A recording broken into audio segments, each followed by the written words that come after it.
안녕하세요. 오늘 우리가 함께 파헤쳐볼 이야기는요, 바로 보이지 않는 위험, 저선량 방사선을 둘러싼 아주 거대한 미스테리예요. 마치 한 편의 과학 탐정 소설 같을 거예요. 자, 바로 이 질문. 이게 오늘 우리가 풀어야 할 미스터리의 시작점이라고 할 수 있죠. 모든 단서는 바로 여기서부터 시작됩니다. 우리의 과학 미스터리, 그 시작은 바로 이 셀라필드 사건입니다. 이 추상적인 질문을 실제 사건에 딱 대입해서 여기서부터 단서를 하나씩 찾아보겠습니다.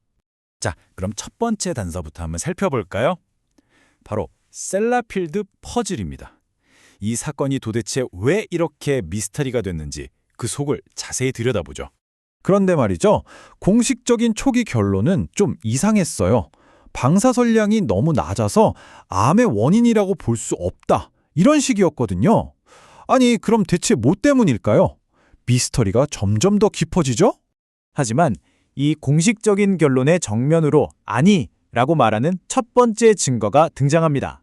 바로 보이지 않는 뜨거운 석탄이라는 개념이죠. 자, 여기서 정말 중요한 개념 하나 짚고 넘어가야 하는데요. 바로 외부 피폭이랑 내부 피폭의 차이점이에요. 쉽게 모닥불이랑 뜨거운 석탄으로 비유해 볼게요. 외부 피폭은 저 멀리 있는 모닥불 같아요. 가까이 가면 뜨겁지만 멀어지면 안전하죠. 근데 내부 피폭은 완전히 다른 이야기입니다. 이건 마치 아주 작은 뜨거운 석탄 조각을 꿀꺽 삼켜버린 것과 같아요. 내 몸 안에서 내 세포 바로 옆에 딱 붙어서 계속해서 열을 내뿜는 거죠. 훨씬 위험할 수밖에 없겠죠. 그리고 이 뜨거운 석탄이라는 비유가 그냥 비유가 아니라는 걸 보여주는 정말 소름 돋는 증거가 바로 이거예요. 아이들 몸 안에서 방사성 입자가 발견됐는데 그것도 바다와 가까울수록 더 많이 나왔다는 거죠. 이건 정말 중요한 단서입니다. 아니, 그럼 이 위험한 물질들이 도대체 어떻게 아이들 몸속으로 들어갔을까요? 자, 이제 우리의 수사는 바닷가로 향합니다. 특히 해안가에 사시는 분들이 오랫동안 걱정해왔던 바로 그 문제를 직접 들여다보는 거죠. 원전 같은 시설에서 나온 아주 적은 양의 방사성 물질이 어떻게 위험해질 수 있을까요? 바다가 엄청 넓어서 금방 희석될 것 같잖아요? 근데 사실 해양 생태계는 거대한 스펀지처럼 작동합니다. 아주 옅게 퍼져나간 방사성 물질을 플랑크톤이 쏙 빨아들이고 작은 물고기가 그 플랑크톤을 먹고 더 큰 물고기가 또 그 작은 물고기를 먹고 먹이사슬을 타고 올라가면서 독성이 점점 진하게 농축되는 거예요. 그리고 이 스펀지 효과가 그냥 이론이 아니라는 걸 뒷받침하는 실제 증거가 있습니다. 특히 방사성 물질이 잘 쌓이는 갯벌 근처 지역사회에서 암 발병률이 더 높게 나타났다는 건 정말 의미심장한 결과죠. 특히 웨일스 지역의 연구 결과는 정말 구체적이에요. 해안에 가까울수록 암 위험이 높아지고 밀물썰물이 드나드는 곳에 오염이 심각하고 심지어 방사성 물질 방출이 가장 많았던 시기와 암 발병률 증가 시기가 딱 맞아떨어졌다는 겁니다.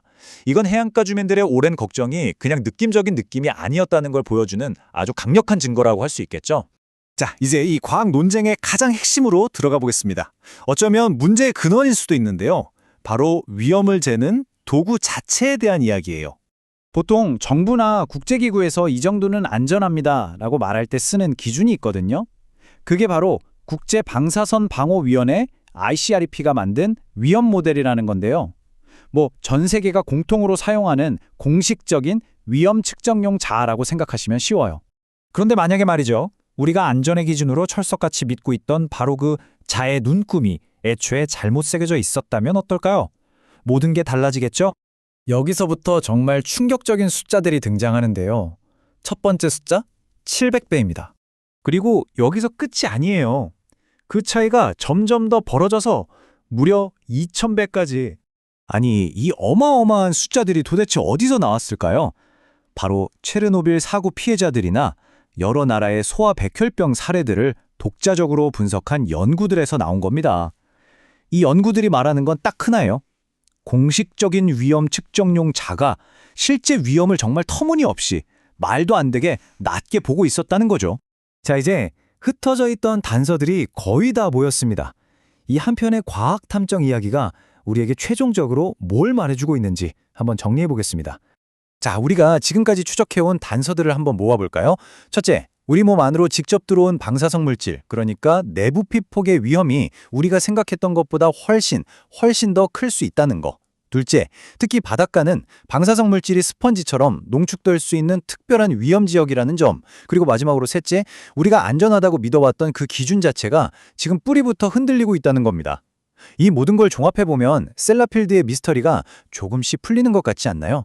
오늘 이야기는 이 마지막 질문을 던지면서 마무리하려고 합니다.